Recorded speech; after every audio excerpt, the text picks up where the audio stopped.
Film ini mengisahkan tentang Xiao Fang, seorang anak desa yang baik hati dan polos yang terjebak di sebuah dunia yang penuh kekacauan. Setelah seisi desanya dibantai oleh orang yang tak dikenal, ia kemudian menjadi murid di sekte Qingyun. Xiao Fang mempelajari seni bela diri dari 3 guru dan menjadi penguasa alam mistis. Sementara itu, ia juga terlibat hubungan yang rumit dengan 2 gadis cantik, Sui Qi dan Bei Yao.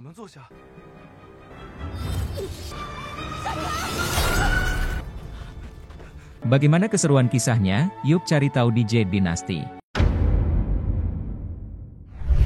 Film dimulai dengan 2 anak bersaudara Xiao Fang dan Jiang Yu yang pulang ke rumah setelah mengumpulkan kayu bakar di hutan. Ketika mereka mendekati desa, kilat dan guntur menyelimuti desa dan di tengah kilatan itu mereka melihat pertempuran sengit antara 2 kekuatan yang begitu besar sehingga Xiao Fang dan Jiang Yu terpental. Kedua sosok itu adalah biksu sakti dan utusan Raja Iblis. Di tengah intensnya pertarungan, utusan Raja Iblis memasang gelabang berekor 7 pada tubuh Xiao Fang. Sang biksu yang melihat hal tersebut segera menolongnya. Kesempatan itu dimanfaatkan utusan Raja Iblis mengeluarkan dan mengacungkan pedang yang diisi dengan kekuatan petir. Sang biksu pun mengeluarkan seluruh kekuatannya bersiap mengadu kekuatan. Gelombang energi besar meletus di antara mereka dan utusan Raja Iblis berhasil dikalahkan. Sebelum kematiannya sang biksu mentransfer kekuatan kungfu-nya ke tubuh Xiao Fang serta memberikan batu penghisap darah agar tak jatuh pada orang yang salah. Keesokan harinya, ketika Xiao Fang dan Jiang Yu kembali ke desa, mereka melihat mayat-mayat yang sudah tergeletak termasuk kedua orang tuanya. Di tengah kesedihannya yang mendalam, mereka didekati oleh Master Bui penguasa sekte Qingyun dan beberapa muridnya untuk melihat keadaan desa tersebut. Jiang Yu yang mengetahui reputasi Master Bui memohon untuk menerimanya sebagai murid. Master Bui yang tersentuh oleh tekad Jiang Yu setuju. Tetapi dia juga melihat potensi dalam diri Xiao Fang meskipun penampilannya lebih lemah jika dibandingkan dengan Jiang Yu. 10 tahun kemudian tepatnya di perguruan puncak batu dari sekte Qingyun, Xiao Fang telah tumbuh dewasa dan menjadi seorang koki tetapi dia juga seorang murid seni bela diri di sana. Sebagian besar murid di Qingyun memiliki keterampilan luar biasa seperti terbang dan membuat benda melayang tetapi mereka sering menggunakannya untuk menggoda Xiao Fang. Mereka membuat makanan yang dimasak Xiao Fang mengapung lalu jatuh. Siswa senior sering mempermainkannya. Satu-satunya teman sejatinya di tempat ini adalah seorang gadis bernama Ling Er. Dia istimewa karena ayahnya adalah penguasa sekte Qingyun.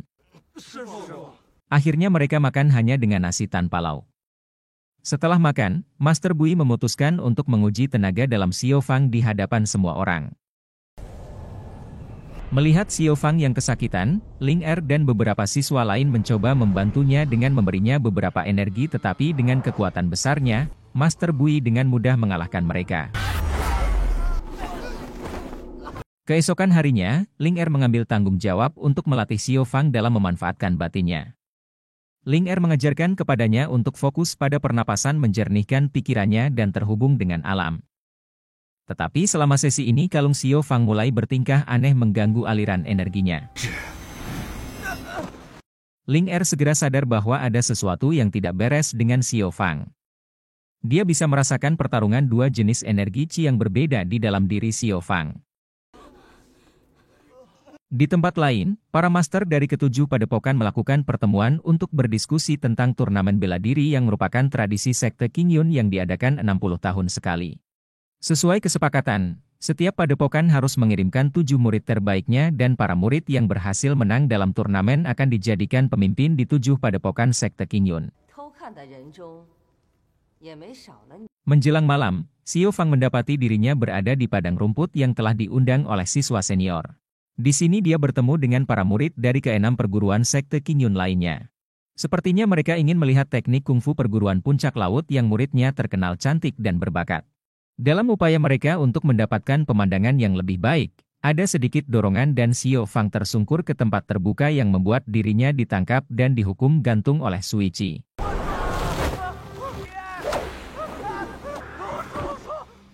Dalam keputusasanya, Xiao Fang menawarkan untuk memasak makanan lezat sebagai tanda permintaan maafnya. Tapi Sui Qi punya ide berbeda. Dia menempatkan semut di dalam pakaian Xiao Fang yang menyebabkan dia berteriak tidak nyaman.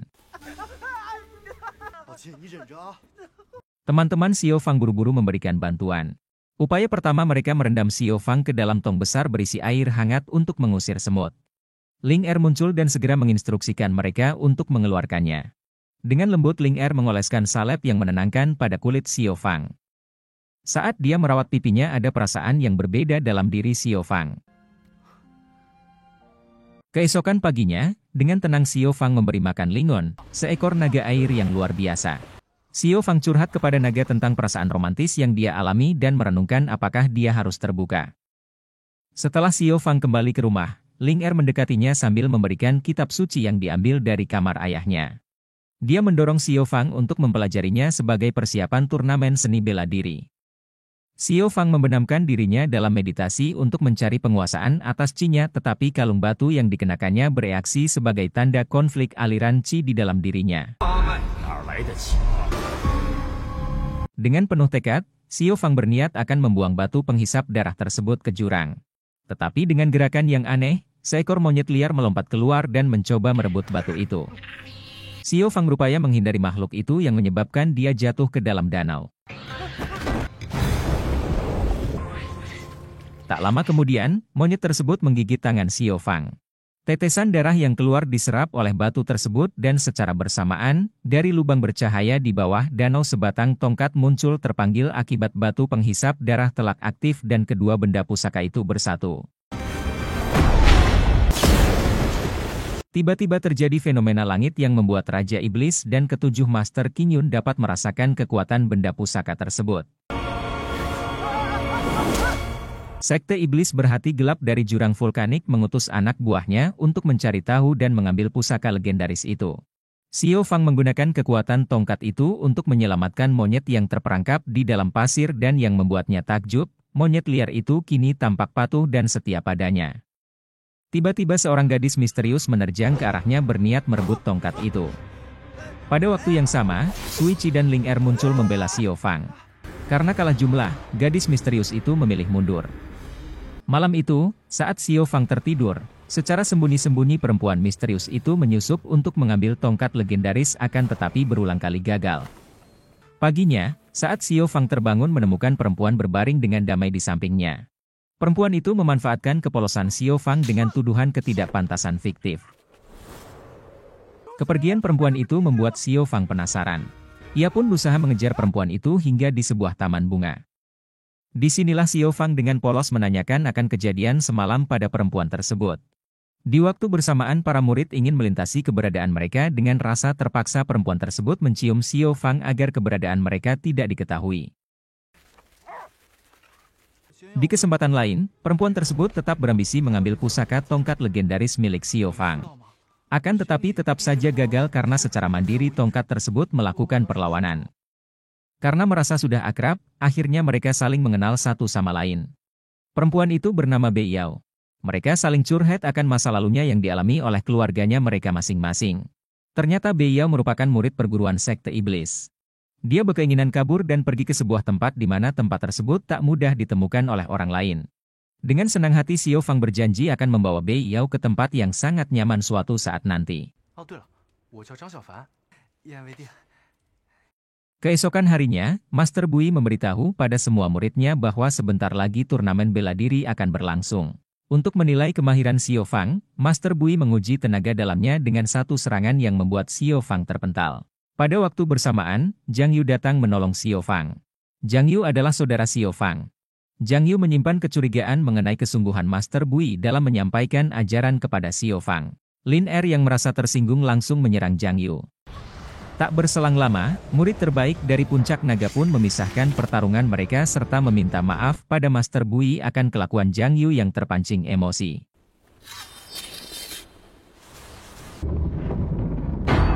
Akhirnya hari yang dinanti-nanti pun tiba.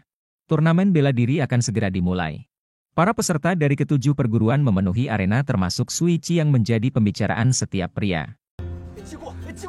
Metode unik untuk memutuskan siapa yang akan melawan siapa ditentukan dengan undian lotre. Peserta yang mendapatkan nomor undian nomor 1 bisa langsung melewati babak awal pertarungan. Saat undian dibuka, semua peserta berterbangan untuk mengambil nomor undian tersebut. Xiao Fang yang tidak bisa terbang pun ditertawakan oleh semua murid yang hadir, tetapi keberuntungan ada di pihaknya. Xiao Fang melihat tiket di tanah dengan cepat mengambilnya dan mendapatkan tiket nomor 1. Xiao Fang memutuskan untuk menikmati pertarungan dari pinggir lapangan. Semua murid nampak antusias menyaksikan pertarungan babak demi babak. Para murid berbondong-bondong ingin melihat pertandingan Suici. Akan tetapi Suici dengan sangat cepat memenangkan pertandingan membuat para penonton kecewa. Para master mengumumkan kepada peserta yang lolos bahwa mereka punya waktu beberapa hari untuk bersiap sebelum putaran kedua dimulai. 2 hari kemudian, giliran Xiao Fang yang bertanding melawan murid unggulan dari Puncak Joyang. Penontonnya sepi karena menganggap yang kalah adalah Xiao Fang. Murid unggulan itu pun langsung menyerang Xiao Fang, tapi tongkat legendaris yang Xiao Fang pegang berhasil mengalahkannya dengan mudah. Malamnya, Master Bui memasang wajah cemberut karena di antara muridnya hanya Ling Er yang lolos ke babak berikutnya. Xiao Fang dengan polosnya mengatakan bahwa dia menang di pertandingan tersebut. Mendengar itu, Master Bui pun merasa sangat bangga terhadapnya. Keesokan harinya, Xiao Fang harus berhadapan dengan saudaranya. Zhang Yu yang mengetahui kemampuan Xiao Fang mengatakan bahwa dia tidak akan serius menghadapinya. Sedangkan di arena lain, Ling Er bertanding melawan Suici.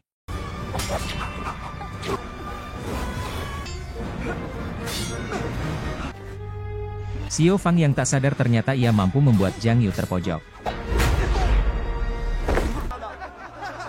Zhang Yu yang merasa diremehkan, mengerahkan semua kemampuan kungfunya yang membuat pertarungan semakin sengit, namun pada akhirnya Zhang Yu dapat dikalahkan dengan mudah. Meskipun menang, Xiao Fang merasa bersalah karena telah mengecewakan Zhang Yu dan membuang tongkat ajaib itu. Di sisi lain Suici berhasil memenangkan pertandingan melawan Lin Er. Menjelang pertarungan terakhir, Xiao Fang ditetapkan untuk menghadapi Suici. Xiao Fang bertekad untuk menjadikan gurunya dan teman-temannya bangga tanpa tongkat sihirnya yang sudah dia buang. Xiao Fang berjuang keras melawan gerakan Suici. Sepertinya Suici akan memberikan pukulan terakhir dengan pedangnya, namun tongkat ajaib itu melindungi Xiao Fang dari bahaya dan bahkan menyembuhkan luka-lukanya. Sekarang dengan bantuan tongkat ajaib itu Xiao Fang bisa dengan mudah mengalahkan Suici. Namun untuk menunjukkan rasa hormat dan sportivitasnya Xiao Fang memilih untuk tidak menggunakan tongkat itu. Xiao Fang yang tidak bisa menahan serangan sebelumnya, dia pun pingsan dan pertarungan dimenangkan oleh Suici. Xiao Fang yang tak sadarkan diri dirawat oleh para master. Satu persatu master tersebut mencoba mengendalikan tongkat legendaris milik Xiao Fang, akan tetapi mereka tak mampu mengendalikannya. Akhirnya para master menetralisir kekuatan tongkat dengan sihir pelindung dan Xiao Fang dipenjara dengan penjagaan ketat. Selama dikurung inilah Bei Yao membuat langkah berani dengan menyusup untuk menyelamatkan Xiao Fang. Di tempat lain, kereta Raja Iblis muncul dari bawah tanah untuk mencari keberadaan tongkat legendaris itu. Ternyata, Bei Yao membawa Xiao menemui Raja Iblis yang mengungkapkan identitas aslinya sebagai Putri Raja Iblis. Tetapi dari kasih sayang dan keberanian yang tulus, Bei Yao berdiri di antara ayahnya dan Xiao Fang. Xiao Fang bertarung melawan Raja Iblis dengan kekuatan yang berimbang. Tak berselang lama, ketujuh master dan para murid padepokan pun datang membantu Xiao Fang untuk menghancurkan Raja Iblis dan pasukannya. Ling Er dan Suici bekerja sama untuk bertarung, tetapi Raja Iblis dan pasukannya terlalu kuat.